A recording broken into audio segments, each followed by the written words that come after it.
Muy buenas noches. Vamos a empezar este programa con la conmemoración de la Constitución de 1917, que tiene ya más de 100 años.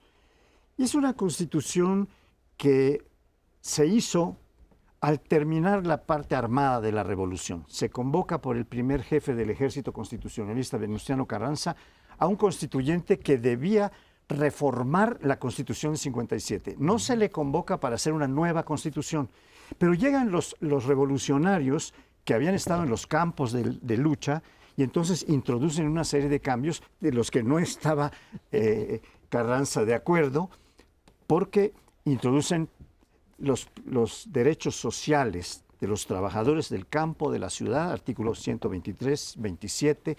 El artículo 27 además introduce una reforma fundamental que declara que lo que está en el subsuelo de la nación es propiedad de la nación, originaria de la nación. Y de entonces para acá, la Constitución ha sufrido o experimentado, como ustedes quieran verlo, 700 y pico de cambios. Bueno, ahora, el día de hoy, el presidente de la República, Andrés Manuel López Obrador, como lo ha venido anunciando, presenta 17 iniciativas de modificaciones constitucionales y entre ellas algunas que chillan mucho o son muy llamativas, como la de la reforma al Poder Judicial, que implica que los ministros y todos los miembros del Poder Judicial, los jueces de distintos niveles, deben ser electos, según han anunciado. No sé todavía los términos. Por los ciudadanos. Se los dejo a ustedes como una posibilidad de comentar. Bueno, pues es llamativo, ¿no?, que un presidente que está en su otoño y que después de las elecciones del 21 había dicho que ya básicamente estaba todo atado y bien atado y que constitucionalmente no iba a mandar más reformas, que tocaran lo económico y que ya la cuarta transformación estaba absolutamente puesta para seguir avanzando. De pronto al final decide que le va a hacer un retoque completo a la Constitución en 3 temas que son fundamentales. Uno de ellos, ya lo decías tú, el Poder Judicial. Ya se empezó a discutir, por supuesto, la iniciativa. Habrá que ver en qué términos se da. Naturalmente no tiene los votos para que eso pase, pero la intención es que eso sea el eje de la campaña y por lo menos la campaña del legislativo, y que el presidente tenga, la presidenta, pero va a tener un mes todavía López Obrador, la posibilidad de avanzar reformas constitucionales en ese ámbito. Está la extinción de varios órganos autónomos constitucionales, algunos tocan cuestiones económicas, habrá que ver los detalles de la misma. Al momento de grabar este programa no hemos visto el alcance de los mismos. Está una reforma a las pensiones, que ya la oposición le dijo: señor presidente, nosotros la apoyamos, de tal manera que si usted se quiere salir de rango en finanzas públicas, amo y señores usted de hacerlo, esa se la vamos a apoyar, seguramente vendrá muy moderada. Y están las otras que son un poco como de, digamos, tratar de perfilar con cuestiones constitucionales sus programas sociales y algunos datos más. Por tanto, pues sí llama mucho la atención la forma en que el presidente se lanza sobre la campaña de Claudia Sheinbaum. Prácticamente, pues esos van a ser los temas de discusión en los próximos meses. Para el legislativo le da ya inició el periodo este mes, le da literalmente sus actividades. Y bueno, pues tenemos un presidente que cambió de opinión. Se ve que la cuarta T no estaba tan bien armada como nos los dijo después del tercer año, que ya era una cuestión de ir consolidándolo, y ahora abre pues una amplia discusión constitucional en todos estos temas que ya se han referido. La cuarta no estaba consolidada ni va a estar consolidada. No es el cambio de régimen es algo que se inicia y nadie sabe cuándo acaba. Puede pasar un siglo y entonces no es que esté consolidada. Fue una forma de hablar, pero en un sentido estricto eso va a ir poco a poco, lentamente. No es una cosa fácil cambiar un régimen y sobre todo cambiarlo pacíficamente. Si lo cambias fusilando a todo el establishment, bueno, puede ser que sea rápido, pero cuando es de esta manera, pues es un proceso largo y en efecto es un intento de dejar el camino.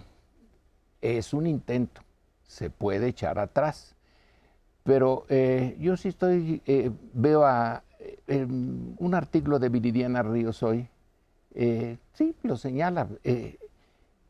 No es que quiera presentar un proyecto que la oposición se lo va a echar abajo, que eso se sabe, pero entonces queda como las mojoneras de lo que podía ser o podrá ser. Es poner el camino que tiene que seguir este largo trayecto de cambiar el régimen. En parte va a ser para negociar, en parte a lo mejor sí se pueden hacer algunos cambios, y el largo trayecto nadie lo tiene asegurado. Es un esfuerzo político, pero puede cambiar a lo largo de los años. Pero ahí queda. La Constitución fue hecha para un sistema que era democrático y se volvió autoritario. Entonces, todo lo que hay en todas esas 700 y tantas reformas son las reformas de una visión autoritaria que ahora cambia. Vamos a ver qué es lo que pasa, pero la voluntad está ahí. Sí, porque, digo, por lo menos para mí ya hubo un cambio de régimen político. Después del 88, sí es un régimen distinto, un sistema de partido hegemónico, con todas las características que tenía, a un sistema donde hay pluralidad partidista, donde el sistema electoral cambió muchísimo, con sus defectos, con sus problemas de repente por aquí y por allá, pero se abrieron las posibilidades que no existían en el partido hegemónico, que era reconocer los triunfos de los partidos opositores, primero en los estados. Hasta 89 nunca habían reconocido un triunfo opositor. Luego, en 97, la capital, sí, nada menos. Que el PRI perdiera mayoría primero calificada en 88 y luego mayoría absoluta, bueno, pues ese es otro régimen. Y luego alternancias presidenciales, que no había habido a lo largo de la historia pacíficamente. Los cambios que ha habido, las alternancias que habían habido históricamente, fueron siempre por medio de golpes de Estado, revoluciones, guerras civiles. El primero fue el 2000. Bueno, pues es otro régimen político. Ahora también lo que está haciendo López Obrador es tratando de cambiar también el régimen económico y social. Y social. Y eso es lo que está tratando de poner. Y para muchos de nosotros creemos que en la parte de democracia se puede ir para atrás. O sea, si se quita a muchas de estas instituciones autónomas, pues si la propia titular de la Comisión de Derechos Humanos dice que hay que quitarla, pues caray, pues mucho de lo que se avanza en términos de contrapesos, de equilibrios, de lo que es la democracia política, se podría ir quitando. Yo desde mi punto de vista creo que varias de las reformas de lo judicial y todo eso pueden afectar también la imparcialidad y la autonomía al revés de lo que se dice del Poder Judicial, porque se puede manipular muy fácilmente a la hora de las elecciones, apoyar unos a otros, en fin, es darle un vistazo democrático. No creo que vaya a pasar, pero después puede. Bien, yo no estaría de acuerdo con esta última afirmación que hacías, Lorenzo, de que todas las reformas de las 70 y tantas han sido obra de quienes quieren echar para atrás reivindicaciones fundamentales. Ha habido algunas muy importantes, me voy a mencionar 2 o 3 para contravenirte un poco o para matizar lo que tú decías. Porque, por ejemplo, la libertad de expresión, que fue una iniciativa que promovió Reyes Heroles, es algo de lo que estamos disfrutando en este programa. Esa no fue una reforma mala, no fue una reforma que trajera problemas, sino que trajera libertades a la población. En general, la libertad de expresión. Serían unas 10 las que yo sugeriría que fueron muy positivas, pero sería muy, por ejemplo, la reforma que reivindica los derechos de las minorías indígenas, de las mujeres, en fin, la reforma que impulsa como derecho humano, el derecho a la salud, el derecho a la vida, etc. Yeah. Todos esos son muy buenas. Yo creo que todo gobierno tiene derecho a plantearle al soberano y a los poderes un cambio constitucional, pero lo pudo haber hecho en el 18 y lo pudo haber hecho en el 21. Y en el 21 dijo que no, la reforma esta del Poder Judicial se la sacó de la manga.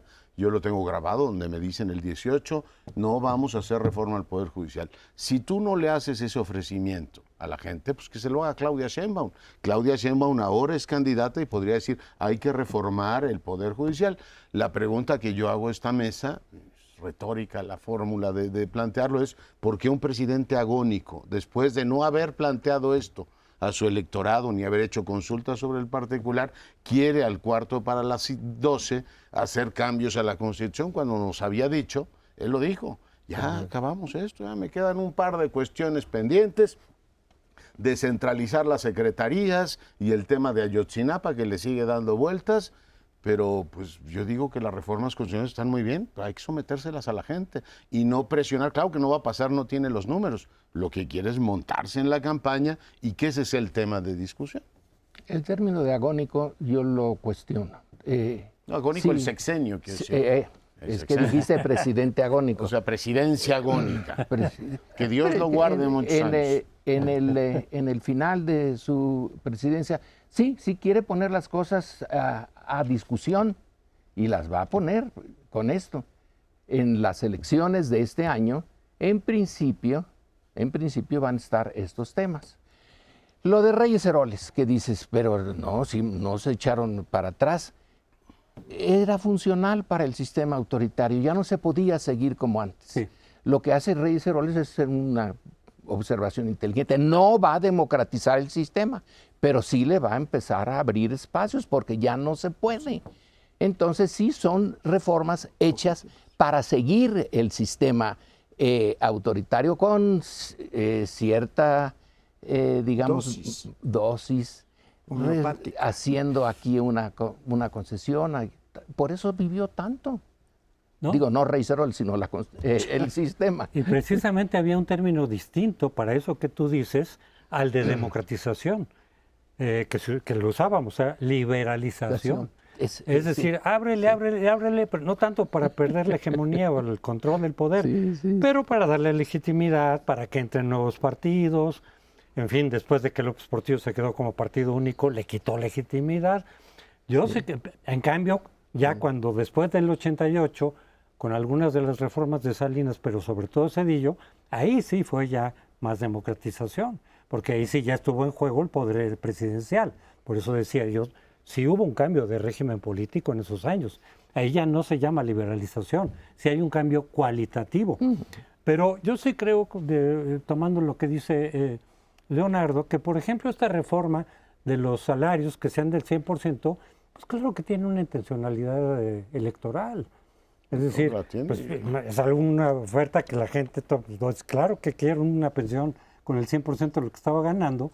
Y ahí lo que pasa es que la oposición dijo, sí nos la va a ganar. Yo también, pero... Si la rechazamos, nos la va a ganar, entonces hay que aceptarla. Y yo puedo anticipar, con riesgo de equivocarme, que en los próximos gobiernos van a hacer otra vez ajustes.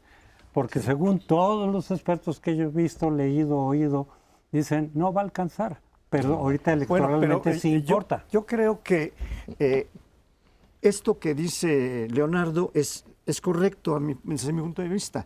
¿Qué es lo que llevó al presidente a estas alturas de su gobierno, independientemente de si está terminando o no, a lanzar estas reformas?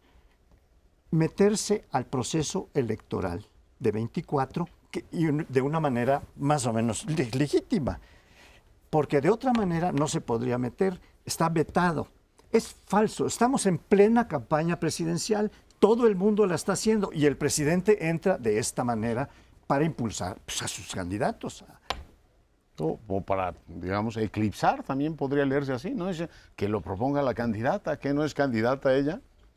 Pues no sé si sea, pero se nos está terminando el tiempo y es un tema pues que vamos a tener que seguir tocando porque estamos todos, algunos haciendo campaña y nosotros analizándola. Nos vamos a otro bloque.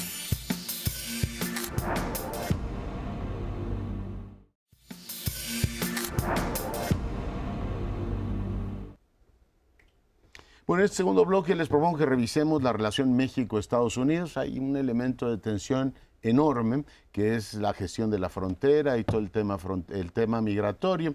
Hace un par de días el presidente de los Estados Unidos anunció que había un acuerdo bipartidista para reforzar su autoridad, para cerrar la frontera cuando hubiera una situación de crisis. Además pidió más personal para gestionar la frontera. Al mismo tiempo tenemos a los republicanos encabezados por Abbott, grupo de gobernadores, ha ido ahí a defender su derecho a poner alambres de púas en la frontera, y lo que tenemos es un clima electoral tremendamente adverso en el caso americano. ¿Por qué? Pues finalmente desde el ámbito de los republicanos culpan no solo a México de buena parte de los problemas migratorios que hay, sino al presidente Biden de haber sido débil. No solamente lo han hostilizado en el plano político, a Mayorkas, a su secretario de Seguridad, lo están amenazando con juicio político. Es, por decirlo en una palabra, pues más o menos lo que dice el gobierno de México de los jueces, ¿no? Los culpables de todo esto son los demócratas, que han sido débiles con México. Y Biden pues intenta salvar esta situación ante su opinión pública, diciendo, no, a ver, yo también soy musculoso. El sábado platicaron los dos presidentes, Biden y López Obrador, y bueno, de los dos comunicados se desprende que el ánimo de cooperar de parte de Biden sigue estando ahí, pero le dice, pues tengo que tomar medidas más duras porque mi electorado me lo está pidiendo y la situación así lo exige. Y del lado de López Obrador, que ha estado muy molesto toda la semana anterior por el conjunto de reportajes, particularmente el de Tim Golden, en donde se planteó la posibilidad de que en el 2006 recibieran dinero del narcotráfico, que es un tema que merece un análisis aparte. El presidente dijo, yo espero que Biden, el gobierno de Biden, me dé una disculpa que no llegó. A cambio de eso, el fin de semana, pues le anunció al presidente que endurecía su posición. Termino diciendo, estamos ante el paradigma de la mutua destrucción asegurada. Si cierran la frontera, pierden Estados Unidos y México, y para nosotros es igualmente importante mantener esa relación funcional. En esas estamos, la presión crece. ¿Cómo la ven? Pues yo lo que diría es esto. Hay tensiones, desde luego van a seguir habiendo tensiones. Esto del reportaje de que había recibido dinero, se supone que se había hecho desde hace tiempo, nada más que no se había conocido. Y que según los periodistas que sacaron el artículo ahora al respecto, no es que no tuvieran elementos suficientes para decir que sí, porque ellos dan por válidos los testimonios. Así le pasó a García Luna, y no quiero decir con eso, no me malentiendan, que yo crea que García Luna es inocente. No, simplemente el hecho es de que de pronto son testimonios de delincuentes, de narcos y todo, y esos tienen un valor legal suficiente para decir, pues sí. Y aquí también entonces hubo testimonios al respecto, y por las razones que hayan sido políticas, diplomáticas, se supone que dijeron, ahí para. Pero aquí lo quería destacar en la relación de López Obrador con el actual gobierno, le echó la culpa al gobierno, por eso pide disculpas. Y luego salió la propia revista a decir, no, nosotros lo decimos nosotros, nos pareció interesante el tema, tendrán también a lo mejor razones políticas, no lo sé, pero decir, eso no es del gobierno. ¿Es cierto eso o no es cierto? Porque la revista lo podría decir, pero el hecho es de que López Obrador dio por hecho que esto no era casualidad, que estaba planeado allá arriba. Que yo nomás quisiera recordar aquí que hace unos meses dije, en algún momento puede salir, dadas las sospechas que hay de las visitas de López Obrador con el cártel de Sinaloa, los festejos que hizo ahí cuando la mamá, las visitas a Badiraguato, todas estas cosas sospechosas. Yo dije, no dudaría que en algún momento salga algún tipo de acusación, probada o no, de la DEA, pero confieso que fue antes de lo que yo pensaba. Yo pensaba que si salía, sería cuando terminara propiamente este gobierno. Yo no veo nada sospechoso en ir a Badiraguato, sino al contrario, mostrar que puedo ir a Badiraguato. Sería como una imbecilidad total decir, voy a Badiraguato para ir a negociar con los narcos. Entonces haces la negociación no en Badiraguato, sino en otra parte donde no se vea. Sí. Veo a la mamá del Chapo, él ha dicho un montón de veces sobre los ancianos respetables, y lo que está diciendo es, mira, aquí a la familia yo no la toco, y a la señora muy sus hijos. Como una gente de la tercera edad, yo la saludo en público de la gente, como se dice. Entonces yo no veo nada sospechoso en la relación con Badiraguato, con la madre del Chapo, ni nada de eso. La frontera ha sido siempre un tema complicadísimo. En algún momento en el siglo XIX los norteamericanos pensaron resolverlo tomando más territorio. Y eso lo recibió el mensaje Porfirio Díaz, y por eso manda a 2 generales que podían haberse rebelado en contra, tomó el riesgo y los mandó a Treviño y a Naranjo. La frontera puede llevar a eso, y este es otro episodio que hay que administrarlo. Pasará la elección de este año en Estados Unidos. A lo mejor no sale Trump, y por eso también explicar por qué Andrés Manuel López Obrador ha mantenido un discurso muy, digamos, entre positivo y neutro frente a Trump. No creo que le guste la política de Trump, pero no quiere echarse ya más enemigos. Entonces está administrando esto. Y no queda otra, porque es la relación entre el fuerte y el débil. Y el débil no puede ponerse a las patadas todo el tiempo. Bueno, yo creo, estoy seguro, como lo está Trump y como ahora parece estarlo también Biden, de que el problema fundamental que se está discutiendo y que le trae muchos votos a Trump o muchas preferencias a Trump, ha llevado a Biden a considerar el cierre de la frontera, pero lo está haciendo en función del proceso electoral que ellos están viviendo, para decir, en esto no me vas a ganar. Si es necesario, yo también la cierro. Y si tengo la autorización, porque la autorización yo no lo puedo hacer ahora, lo puedo hacer como lo hizo arbitrariamente Trump, era una virtual crítica, sino que lo quiero hacer con la aprobación del Congreso. Entonces el Congreso se reúne, el Senado particularmente, y dice, te autorizo. Estoy listo para si es necesario, pero no ha llegado a decir que la va a cerrar. Sería gravísimo, como ya decía Leonardo Curcio, que se cerrara la frontera. Sería gravísimo para los 2 países, sería terrible. Tendríamos un problema grave de orden económico, social y político, porque la mayor parte de los que van a ser evitados su tránsito a los Estados Unidos son extranjeros, son de Centroamérica, el Caribe, en fin, no son los mexicanos, pero sí todavía hay mexicanos, muchos desgraciadamente, que siguen yendo. Y también sería necesario ver qué repercusiones tiene, por ejemplo, qué pasa con las remesas. Esas pasan por encima de la frontera. Esas no quedan cerradas, pero no quedan limitadas. ¿No habrá alguna forma de también, si Trump llega, dijo que le va a poner impuestos a las remesas? Entonces, aquí hay una manera de cerrar lo que parece no cerrable, parece metafísico, telemático, que es la de las remesas, pero le puede poner. La capacidad de estamos en la campaña presidencial de los Estados Unidos, eso es lo que estamos. Y aquí también, digo, modo campaña, todo lo que da, pero hay datos que sí son muy relevantes. Hacernos daño, los 2 países tenemos recursos, y el tema central es que el ejército mexicano, que es el responsable de custodiar la frontera sur, no está garantizando que la gente no entre. Y ese es el gran asunto. Cuando Trump dijo, van aranceles, en un mes desplegaron a 25,000 guardias nacionales y se paró el asunto. En el comunicado que hizo público el presidente pide que le quiten las sanciones a Venezuela y vuelve a hablar del bloqueo a Cuba, que no es bloqueo, es un embargo. Pero bueno, sigue habiendo un problema muy serio en todo el vecindario, incluidos esos 2 países señalados por el presidente, y nos negamos a reconocer que no se ha hecho la diplomacia preventiva necesaria, no solamente es un asunto de dinero, para evitar que siga saliendo la oleada de gente que está saliendo de Cuba y Venezuela.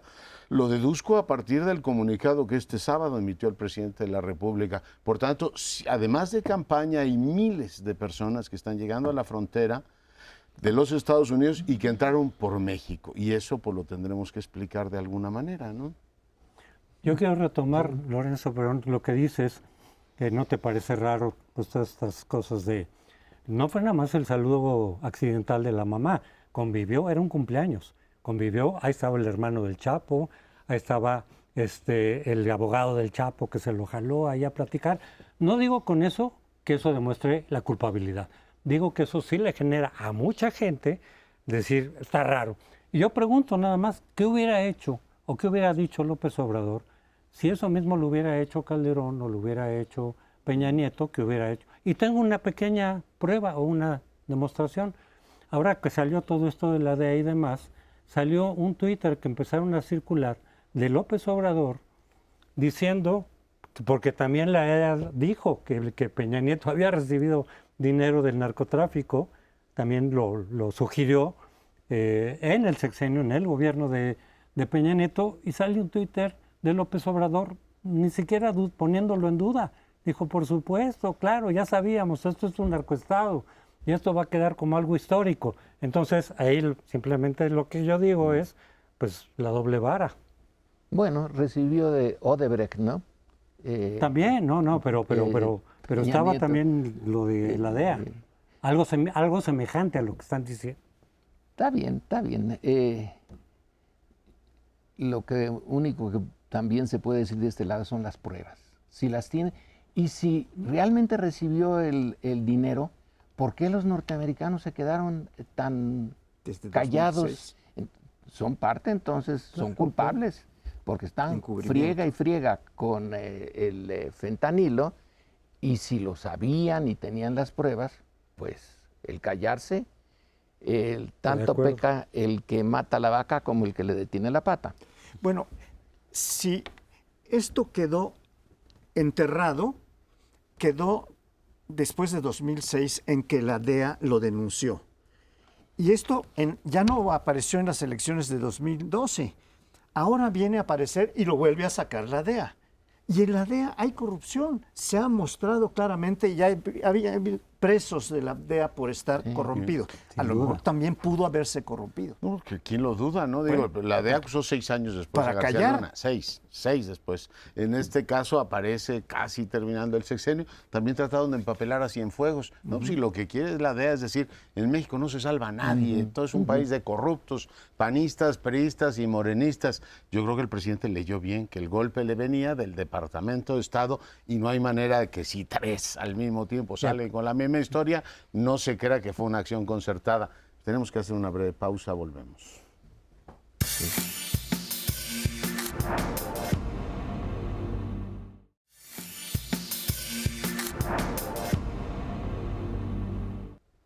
Bueno, y otro tema polémico que surgió la semana pasada tiene que ver con la investigación del caso Colosio, su muerte, su asesinato hace 30 años. Entonces mucha gente dice, oye, pero ¿por qué algunos toman casos de hace 16 años? Bueno, este es de hace 30 años. Y aquí la cuestión es esta, ya había dicho este gobierno que quería revisar ese caso, pero ahora resurgió porque la tesis que maneja el gobierno es que quien fue a, reconstruyamos un poco, cuando el asesinato, además de Aburto, había un personaje ahí manchado de sangre que salía, dijeron, a ver, vamos a agarrarlo, vamos a ver. La policía de Baja California, el jefe de policía, le hizo las pruebas y sí había disparado. Entonces ahí lo tenían pues como para saber si también había participado o no. Y del gobierno federal, eso sí lo recuerdo, cuando ocurrió, le dijeron, suéltalo. Le dijeron al jefe de policía de Baja California, suéltalo. Ahora están diciendo que ese que se lo dijo fue García Luna. Pero García Luna tenía 24, 25 años. A lo mejor simplemente, si es que fue él a decir, suéltenlo, pues estaba recibiendo una instrucción de más arriba, no de él mismo. Pero también quiero agregar algo más que, por supuesto, hace todo lo que pasó con Colosio, pues es sospechoso de que haya sido el asesinato solitario. Está ese personaje, pero al jefe de policía que lo agarró y que le dijeron, lo mataron como al siguiente, en otras semanas. Bueno, el caso aquí es que, otra vez, probablemente pueda haber un uso electoral. Así lo están tomando muchos. Por un lado, decir, el PRI es un asesino, el PRI es uno de los adversarios. Y además, ¿qué creen? el que soltó o el que mandó soltar al segundo tirador es García Luna. El hijo de Colosio, con esto termino, Colosio Chico dijo, además, ya liberen a Aburto, cosa con la que yo no estoy de acuerdo, pero dijo, ya no usen este tema electoralmente, porque si les interesaba despejar realmente, hacer una comisión de la verdad, pues tuvieron 5 años para hacerlo. Y ahora de pronto... Mejor que la hagan con Ayotzinapa, ¿no? Que queda mucho más cerca y es un compromiso del Estado. No, lo más llamativo es que el hijo de Colosio le dice, yo, el principal afectado, le pido al presidente que si no quiere politizar, que no hable de ello en las mañaneras, ¿no? Que deje que la Fiscalía, creo que el argumento es contundente y va más lejos de lo que el presidente esperaba. La segunda es el hecho de que en la investigación de la Fiscalía tengas a un subdirector, en este caso, de la administración pública, subdirector, es decir, el presidente, el secretario de Gobernación, el subsecretario, el director general, el secretario general, el director de área y el subdirector que se llamaba Genaro García Luna, casualmente es el que vuela a Tijuana y es el que hace eso. Tú dices, digo, hasta Volpi, que escribió una muy documentada historia sobre García Luna, dijo, hombre, al final lo van a acusar también de que estaba en el asesinato de Kennedy, ¿no? De niño. Es decir, es inverosímil. Y además, pues en este caso, lo que claramente se quiere es traer a escena nuevamente el asunto. Yo no sé si quieren pegarle a Manlio Fabio Beltrones, que es un poco parar esa candidatura, ahí sí tenía una capacidad de incidir, o tratar de involucrar el caso García Luna, que les ha dado tanta rentabilidad, con el asunto Colosio, pero de entrada pues no parece que vuele demasiado lejos cuando en este caso el hijo está pidiendo eso, ¿no? Yo vuelvo a la misma interpretación de que todo lo que está pasando en términos de los principales acontecimientos que se destacan, hay que leerlos en clave electoral para meterse a las elecciones ahora que no se deben meter. Que no debe haber campaña electoral, pero hay maneras virtuales de hacer campaña de distinta manera. Y esta es una. ¿Por qué lo sacan hasta ahora? Pues porque ahora está el momento. Y lo saca la Fiscalía General de la República y pues para poner allí un balón para tirar... a gol. Sí, a gol. Dentro del proceso electoral. Sí. Eso es lo que está pasando. Esto, la intervención de Colosio, pues es en alguna medida entendible e ingenua, como tú sugerías, pues que suelten. No, que no está planteado que suelten, no se puede. Cuando termine su condena, que lo suelten. Sí, pero pues eso no tiene remedio, eso es lo que hay que hacer legalmente. Entonces, aquí lo que está pasando es que quieren decir, el presidente quiere inodar a los que están del otro lado políticamente confrontados para que esto se enlode un poco más. Eso supone que el presidente le ordenó a Gertz Manero hacerlo y que Gertz Manero lo obedece. Pues, un acuerdo, sí, puede ser. Nada más que no lo ha obedecido en muchas otras cosas. Gertz Manero, yo no sé qué es lo que piensa ni qué es lo que hace. Ni dónde está, ni dónde no aparece. Está. A mí lo del caso Colosio me parece es algo que no debía ni siquiera de tener importancia.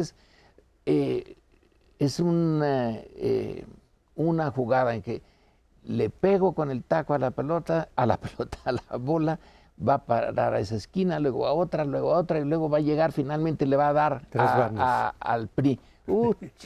Está complicadísimo. No creo que el mexicano normal, común y corriente vaya a entenderlo así. Por García Luna. Tú dices, pero García Luna ya no necesita que le sigan pegando, ya más pegado, pues sí, ya está difícil. Otro más. Pero sería, en caso de que fuera así, sería gastar la pólvora en infiernitos, no, por ahí no va nada importante. El comportamiento del fiscal, ese sí para mí es un misterio.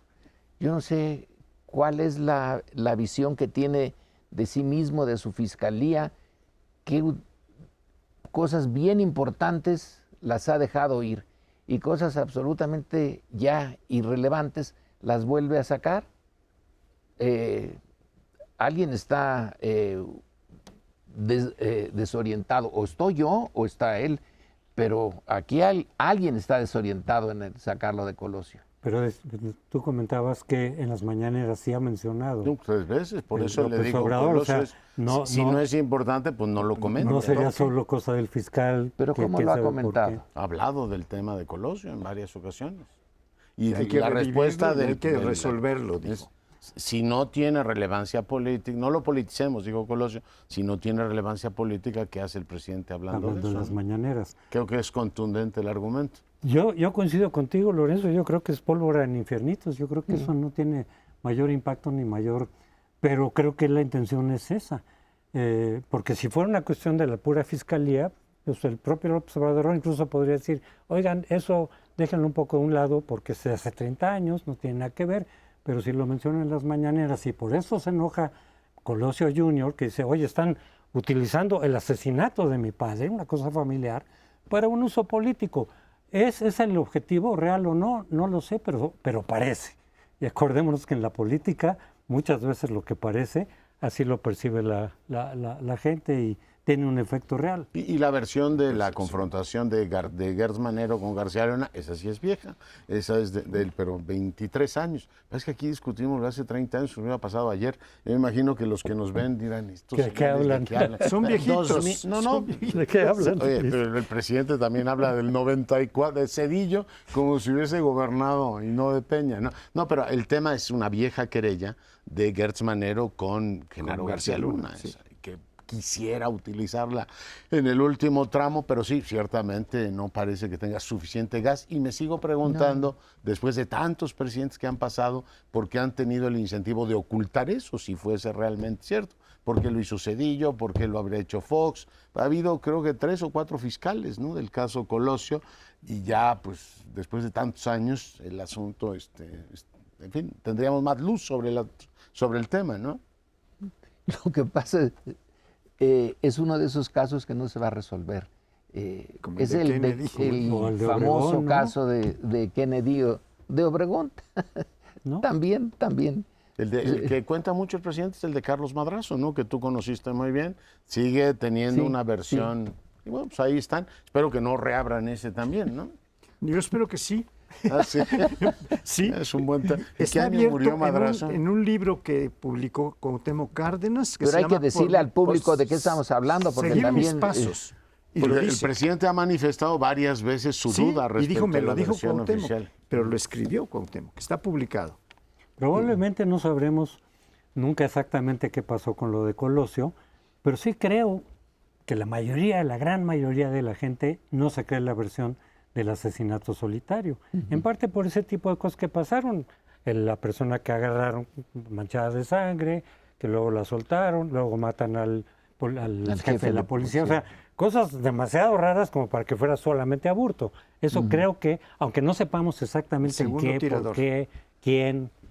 Pues es un tema digamos, de creer. ¿Por qué ha fallado el anuncio de las investigaciones de Ayotzinapa? Porque nadie le creyó a Alejandro Encinas y al fiscal cuando hicieron el anuncio de que ya estaban llegando al final. Dijeron, no salga con que ese tema, no hubo intervención del Estado. Hay una predisposición a creer esas cosas. Por cierto, a 8 integrantes del ejército los empapelaron acusándolos de delincuencia organizada por el hecho de que un señor, que se llama el Cabo Gil, los acusó a ellos. O sea que no solo la DEA con dimes y diretes mete a gente a la cárcel o empapela a ciudadanos. En este caso también 8 soldados están bajo esa acusación. No, y la cosa ahí también, para vincularlo un poco con lo de la DEA, es que liberaron a varios de los asesinos, de los que sí fueron asesinos de los estudiantes, a cambio de testimonios, como el del Gil, que involucró Con a los eso tienes militares. estos 8 en la Pero cárcel. soltaron a muchos de los que sí fueron los asesinos, al margen de dónde hayan dejado los restos, por aquí, por allá, si los quemaron o no. Muchos de los que sí fueron los asesinos de ese cártel están sueltos y fueron utilizados, digamos, como testigos. Porque la gente no cree que Ayotzinapa ocurrió sin participación de militares. Entonces necesitas esa pieza, ¿no? Pero fíjate, el saldo a final de cuentas es a los que sí son asesinos, que fueron los asesinos probados, los dejaron ir. Y en cambio con los militares, pues que sí, que no, que quién sabe. Nos vamos, ¿no? Pero bueno, sí, nos vamos.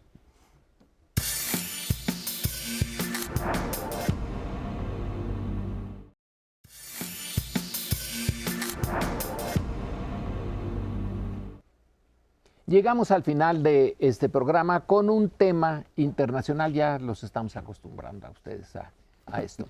Y el tema internacional resulta que está muy cerquita de nosotros, que es El Salvador. El Salvador tiene, yo creo que varias lecciones para México, que cada quien que las tome como sus prejuicios se lo dicten. Pero el hecho claro es que el presidente Nayib Bukele, muy joven, por cierto, de las clases altas salvadoreñas, logró un segundo mandato, aunque la Constitución había advertido que no se podía tener, al menos no inmediato. Ya nosotros lo conocemos eso en el caso del porfiriato, por ejemplo. Sino que, bueno, una especie de dispensa. Pero lo interesante de esto es por qué el presidente Bukele tiene esa victoria tan arrolladora en El Salvador. No se explica sin la historia reciente de El Salvador, esto no tiene sentido. El Salvador estuvo durante mucho tiempo y era un ejemplo del gobierno de 5 familias, cafetaleros, y una sociedad pobre, como ocurre en Centroamérica. Viene la tensión de la Guerra Fría, una guerrilla salvadoreña, como también la hubo en Cuba, en Nicaragua, en Guatemala, y una guerra civil terrible, una guerra civil en medio de la Guerra Fría, en donde Estados Unidos apoya a la derecha salvadoreña a fondo, matanzas, etcétera. Y luego viene las maras, el crimen organizado. Y entonces Bukele está usando eso, y la sociedad salvadoreña lo apoya, para usar la fuerza en exceso. Van a meter a la cárcel a los culpables y a los no culpables, que como era antiguamente, que Dios los separe a los buenos y a los malos, nosotros los matamos a todos. Ese es nuestro vecino salvadoreño. A mí me resulta un nudo analítico este de Bukele tremendo, ¿no? Porque por un lado, pues si uno se remonta a lo que ocurrió hace 30 años, pactan la paz en El Salvador, 32 años, por cierto, aquí en México, y de ahí nace un gran acuerdo para que gobierne Arena y después el Frente Farabundo Martí, es decir, los estaban en guerra, logran desplegar una serie de gobiernos y hay alternancia, y era una democracia funcional claramente sitiada, como muchas otras latinoamericanas, la colombiana, la mexicana, por un crimen organizado enseñorado del territorio. Y llega este señor y de pronto dice, yo voy a poner orden aquí. Y lo ha logrado, a diferencia del resto de los gobiernos de la región, democracias y autocracias, que no han logrado poner en cintura el crimen organizado. Es decir, explican de manera más o menos amplia por qué razón no lo han logrado. Pero este sí lo logra, o por lo menos la gente se lo reconoce. Y a partir de un pragmatismo funcional, él decide romper las reglas democráticas, constitucionales, no democráticas, porque en teoría está ahí por el pueblo, pues las democracias también se rigen por normas, y se autoproclama presidente, sin prácticamente participación de los actores políticos previos, o sea, Arena y el Frente. Ya lo felicitó Blinken, o sea, no le encuentran a ese triunfo ningún problema. El viernes el presidente nuestro habló ampliamente del proceso electoral mexicano, que no debía, habló del proceso norteamericano, que tampoco debía, pero de El Salvador no dijo, esta boca es mía, a pesar de los problemas que tiene esa elección. El gran tema es, y lo pongo sobre la mesa provocativamente.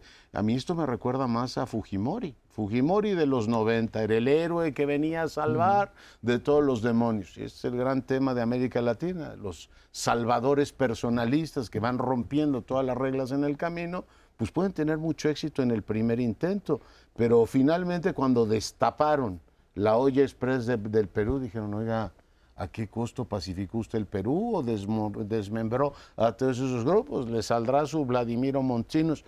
Yo creo que no hay atajos. Las democracias y los países se modernizan con instituciones y con reglas, no con dictadores iluminados, por populares que sean. Yo creo que lo que está pasando en muchas partes del mundo, pero en América Latina claramente, es lo que el politólogo norteamericano, controvertido, pero creo yo que fue muy preciso en muchas cosas, Samuel Huntington, cuando habló de la tercera ola en su libro Democrática, que decía, en los 80s de pronto empezó a haber una gran cantidad de países que se transformaron en democracia, empezando por Portugal, España, los países de Europa Oriental, en América Latina, las dictaduras, pero él advirtió, también dijo, después de un tiempo viene el reflujo.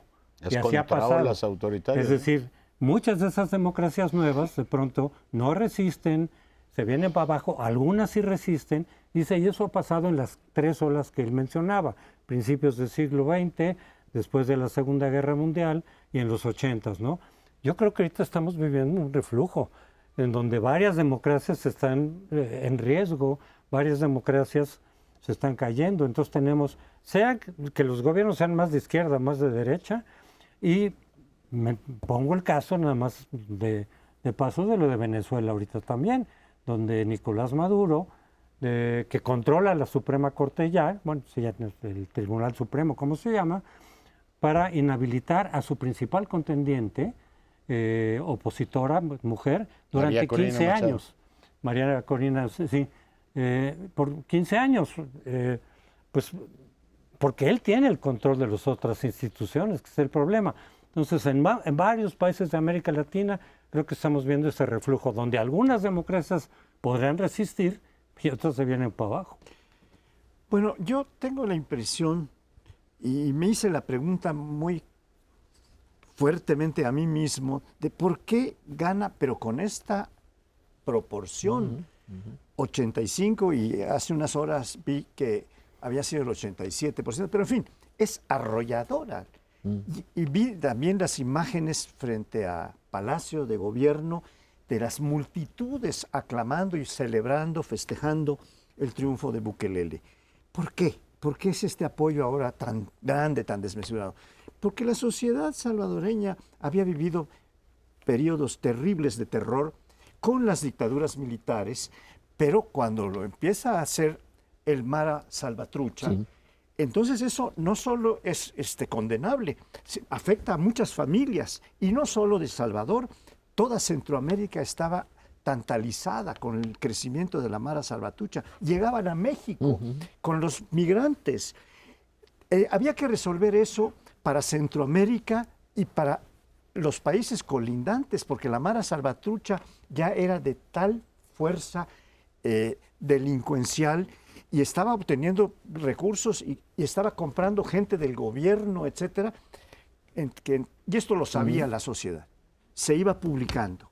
Incluso no solo en El Salvador, que eliminaban los que lo comunicaban ahí, sino que salían los periodistas y en Estados Unidos o en donde sea, empezaron a denunciar toda esta grave situación. Entonces, Bukelele tiene un tino y sí, se ha pasado. Ha matado a algunas gentes o ha encarcelado a muchas que realmente, bueno, algún contacto con un Mara probablemente lo tuvieron, pero totalmente incidental, sin tener una responsabilidad penal en eso. Pero también los ha tocado, porque es una lección que está dando. Ustedes no se metan y no tengan ningún contacto con nadie, no encubran a nadie porque ahora los vamos a perseguir. Hizo una gigantesca cárcel como un factor de demostración y por eso tiene este apoyo ahora incontrastable con ninguna otra fuerza política. Yo creo que aquí, para mí, la pregunta es la Mara. ¿De dónde salió? Yo lo pongo de estas guerras, de Arena, de el Farabundo Martí y de las 5 familias que en los 1950, 60 controlaban todo toda la economía de El Salvador, toda la sociedad, una sociedad muy dividida. Ahí pondría yo el acento para explicar este fenómeno. Ahora, una vez que eso sale, ya no lo detiene ni Dios. Llega a Estados Unidos la mara, llega a resto de Centroamérica. Es como un cáncer que hizo metástasis. Pero ¿por qué empezó? Empezó porque Centroamérica no intentó siquiera la modernización a medias en sus estructuras sociales que nosotros tuvimos en México. Es la clase alta empecinada en mantener su privilegio hasta que le explota. Bueno, pues ahora tenemos esta cura y la cura no parece garantizar que esto vaya bien, pero nos tenemos que ir y la semana que viene andaremos con temas más o menos similares. Así que buenas noches y nos despedimos de ustedes.